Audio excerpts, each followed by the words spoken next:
I had a very specific plan.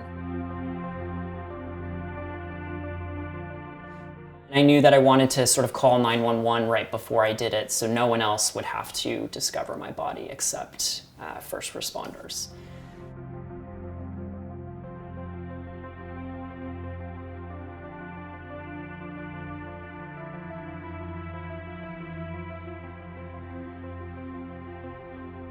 So I had been in and out of therapy since I was 14. I tried to kill myself in 2017, and I was in a hospital, and there they talked, like, I feel like that's when I remember like getting my diagnosis of borderline personality disorder, like the concrete diagnosis, and that's when the doctor had talked to me about dynamic deconstructive psychotherapy. This treatment model was initially developed for particularly severe treatment refractory cases of borderline personality disorder.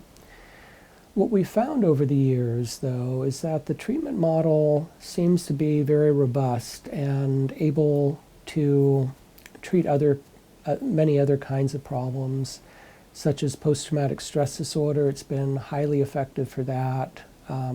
Treatment refractory, what we call treatment-resistant depression, and many of the anxiety disorders. It was really serendipitous that I found this program and a high-end, sort of an intensive program as well, which I think is what I needed.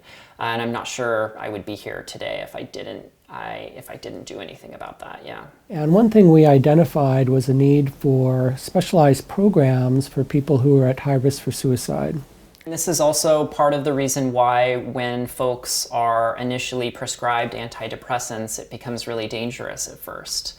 Because in a lot of ways, when you're suffering from major depression, you're too depressed to do anything, let alone kill yourself. It doesn't even seem feasible because depression is so debilitating. But when you start taking these antidepressants and you start to feel just a little bit better, you kind of pass into this threshold where all of a sudden you have a little bit more energy and wherewithal to perhaps kill yourself before you kind of cross over on the other line where you can kind of get across to be better, to feel better, and to not want to kill yourself. You have to write about things and talk about things that really hurt you and that are uncomfortable to talk about. The effort you put into it is really, it relies on you, whether or not you get better in the therapy, because if you're just showing up, that's important that you're going, but it's even more important to do your part.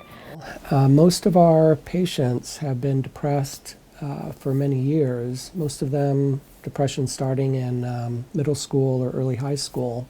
And so for them to be free of depression and suicidal ideation for the first time in their life is, of course, a very big deal. But what we're looking for is a more transformative change, that they can go out into the world and not have to worry about depression and suicide again. That therapy was a year long, and I'm still in it. I go monthly now, but it was once a week, and there's not many things that I've ever stuck to for long periods of time. I'm very quick to just give up on things or, just leave pretty quick. So that showed me that I can commit to something, and that was nice.